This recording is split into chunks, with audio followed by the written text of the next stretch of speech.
kita akan coba aplikasi rumus yang tadi sudah kita pelajari di video pertama. Ini adalah aplikasi di lapangannya.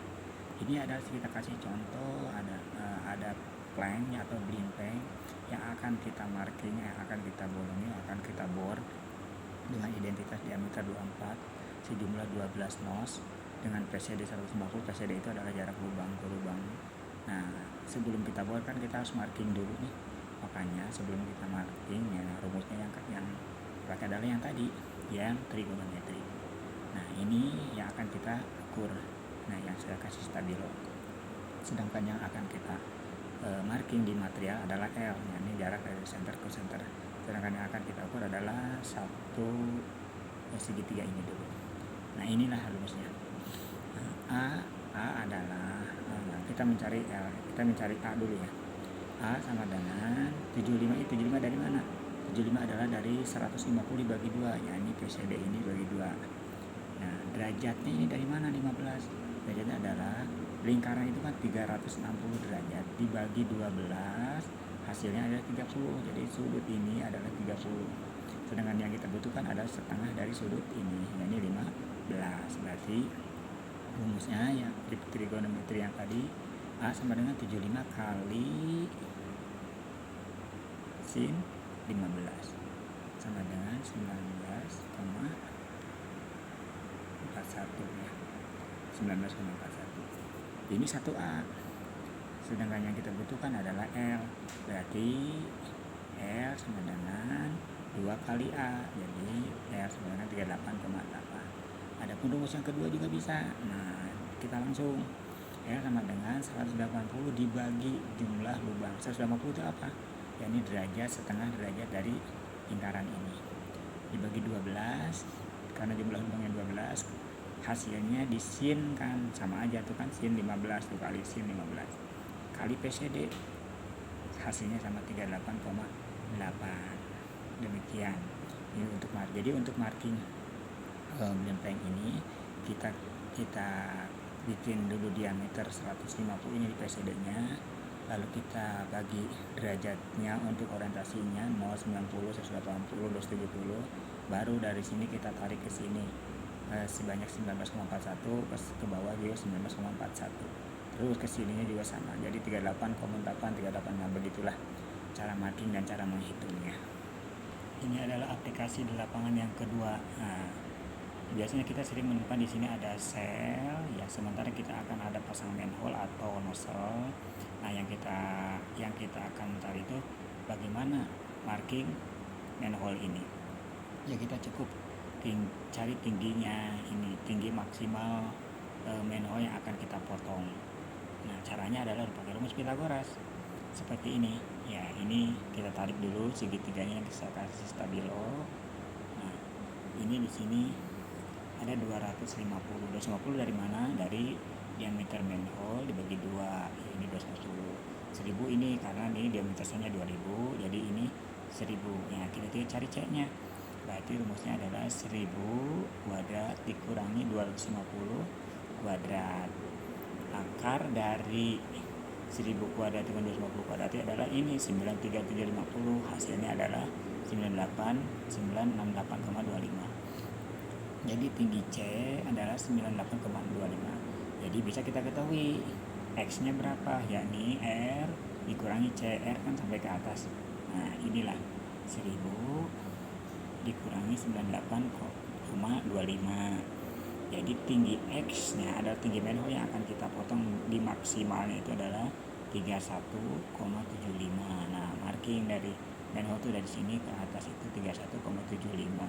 Sedangkan titik nolnya ada di pojok ini. Jadi lengkungan yang paling tingginya adalah 31,75. Begitu juga sama kalau kita marking nozzle apabila berada posisi di head di cell. Demikian aplikasi yang kedua.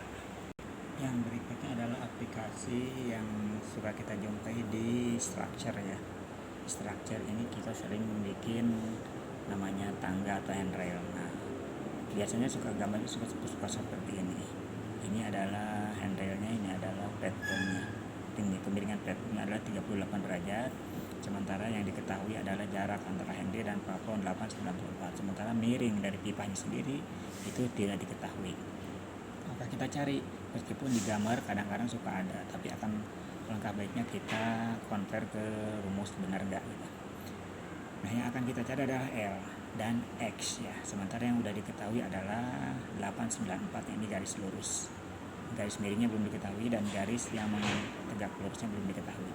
Sementara derajatnya sudah diketahui 38 derajat ya, ini di atas. Kenapa bukan yang ini? Karena kalau ini adalah 52 derajat. Karena berlawanan dengan 38 derajat. Nah, ini bukan berlawanan. Ini ada 30 derajat, 38 derajat. Nah, cara menghitungnya adalah kita pakai rumus yang trigonometri yang sudah kita pelajari di video pertama. L sama dengan 894, ini garis yang mengapit sisi miring, dibagi cos 38 derajat. Hasilnya adalah 1134,5 mm. Nah, ini L-nya jadi panjangnya, pipanya kita akan potong sepanjang ini. Belum dihitung dengan base plate-nya ya. Maksudnya titiknya, ada titik panjangnya. Nah, sementara garis marking ke pinggirnya adalah X. Ya, jarak X-nya itu adalah 1134 kali sin 38. Rumusnya yang sudah kita pelajari. Nah, hasilnya adalah 698,5. Jadi kita apabila kita akan memfit up sebuah handrail ini, maka kita akan panjangkan dulu pipa yang panjang ini, terus pipa yang garis marking di bawah juga. Nah, kita kasih jarak ke sini 698,5, lalu dengan panjang pipa yang 1134,5. Nah, jarak ini marking ke atas, berarti miring pipa kita kembali dari titik ini ke titik ini. Begitulah cara markingnya, cara fit up-nya. Berikut adalah cara marking nozzle di sel ya. Nah, kita langsung aja. Ya, ada gambar seperti ini. Jadi kalau di gambar publikasi itu ada yang disebut dengan orientasi, ada juga yang disebut dengan alipasi. Kalau orientasi itu adalah posisi nozzle berada di mana, di 20 derajat, 90 derajat, 80 itu adalah disebutnya orientasi. Kalau alipasi itu adalah tinggi nozzle itu berarti N1 ada di 2500, kalau N2 berada di 3300. Ini namanya elevasi ya. Bagaimana cara menghitung jarak radian ini yang kita kasih stabilo berikut caranya ya. Nah, rumus yang tadi kita pakai lagi. Nah, yang pertama cara mencarinya adalah kita harus cari sirkum dulu. Cara rumus sirkum itu adalah berarti pi kali d. P nya ada 3,14 kali 2000, yang kita ketahui tadi adalah OD selnya adalah 2000. Ini adalah sirkum selnya 6283,2 mm ya. Ini adalah rumus untuk mencari bentangan dari sebuah sel. Apabila sel itu kita akan roll, jadi sebelum di roll itu adalah panjangnya segini. Jadi OD, rumusnya begini, OD dikurangi 1 thickness, kan thicknessnya tadi 6, jadi 2000 dikurangi 6 dikali pi. Nah, ini bentangan sebelum di roll sel itu. Nah, itu adalah rumus juga. Yang kedua, kita kembali ke menghitung jarak nozzle ya, radian yang saya bilang tadi. Jarak nozzle-nya itu, radian itu adalah kalau kita hitung dari 0 menuju ke 20 derajat, caranya adalah sirkum dibagi 360 dikali 20 derajat. 20 derajat itu adalah posisi nozzle yang kita tadi lihat bahwa N1 berada di posisi di orientasi 20 derajat. Rumusnya adalah sirkumnya ini. Jadi sirkum dibagi 360 dikali 20 derajat. Jadi jarak nozzle dari 0 derajat ke 20 derajat adalah 349 secara melingkar. Begitu caranya. Yang kedua adalah cara menghitung bagaimana cara marking nozzle yang berada di posisi head ellipsoidal. Ini adalah head ellipsoidal ya. Ini posisi nozzle berada di jarak 800 dari center head. Nah, bagaimana ini? Ini rumusnya berbeda lagi. Jadi kita harus cari dulu R head tersebut. Nah, rumus R head tersebut adalah cara yang pertama adalah mencari R dulu. Jadi 0,9 ini adalah rumus kali OD sel. 0,9 kali 2000, tadi OD selnya adalah 2000. Nah, hasilnya 1800. Nah, karena ini belum ada derajatnya, jadi sinusoid N3 ini berada di posisi berapa derajat dari sel. Caranya seperti ini, kita pakai rumus yang trigonometri tadi. Ini berarti banyak sekali ini rumus trigonometri sama Pythagoras. 800 ini garis yang tegak dibagi 1800, ini garis isi miring inverse sin. Nah, ini inverse sin. Hasilnya 26,39. Garis tegak dibagi garis miring itu adalah inverse sin ya. Ingat seperti video pertama tadi. Nah, setelah diketahui derajat dan R-nya, maka kita boleh masuk ke yang ketiga. Jadi rumusnya adalah sirkum. Dulu cari dulu sirkumnya. Nah, ini 1800 kali 2, ya ini karena 1800 R kali 2 kali pi. Nah, ini rumus sirkumnya ya. Jadi sama dengan ini. Nah, setelah diketahui sirkumnya, baru sirkum dibagi 360 kali derajatnya ini. Ya, hasilnya adalah 829 mm. Jadi jarak lengkungnya ini adalah kita marking 829 mm ya. Kalau secara jarak lurusnya adalah 800 mm. Begitu cara marking nozzle di head. Nah, rumusnya ingat ini ada 0,9 kali odesel untuk mencari R head elipsoidal ya. Demikian. Yang terakhir adalah aplikasi di pipa ya, rumus untuk pipa.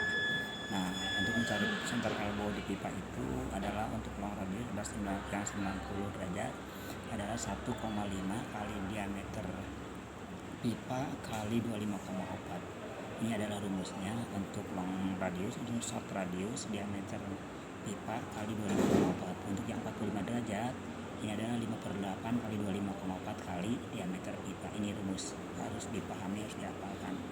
Nah, yang dimaksud dengan center elbow itu adalah ini. Nah, kita sering menemukan gambar di publikasi seperti ini nih. Ini gambar isometrik pipa ya, seperti ini sketnya.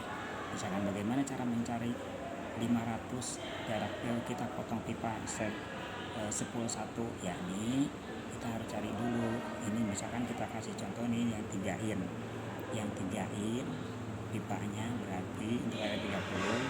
Rumusnya adalah ini 1,5 kali diameter pipanya 3 in kali 25,4, hasilnya adalah 114,3 mm. 1 center elbow. Nah, untuk mengetahui 10/1 ini adalah ini. Jadi 500 dikurangi 114,3. Jadi panjang pipa yang harus dipotong adalah 385,7. Nah, kalau yang 10/2 karena ada 2 elbow berarti 2 kali elbow. Di bawah ini kita akan lihat. Nah, ini hasil hitung-hitungan. Kenapa ini saya kali 2? Karena ini ada 2 elbow, ada 1, ada 2. Ini juga ada 1, ada 2, ini ada 1, ada 2. Nah, ini adalah hasil bagaimana 10/1, 10/2, 10/3, 10/4, 10/5 pipa yang akan kita potong. Nah, seperti itu aplikasi untuk di pipa ya, piping. Terakhir kita suka menemukan bagaimana ini slip on pipa ya, saya kasih di sini ya. Nah, caranya adalah ini, lihat di UW21 ya, di ASME. Ini untuk jarak Y-nya itu, slip on itu adalah ini, Y sama dengan TN atau 6 mm. Kenapa? Jadi pemahamannya seperti ini.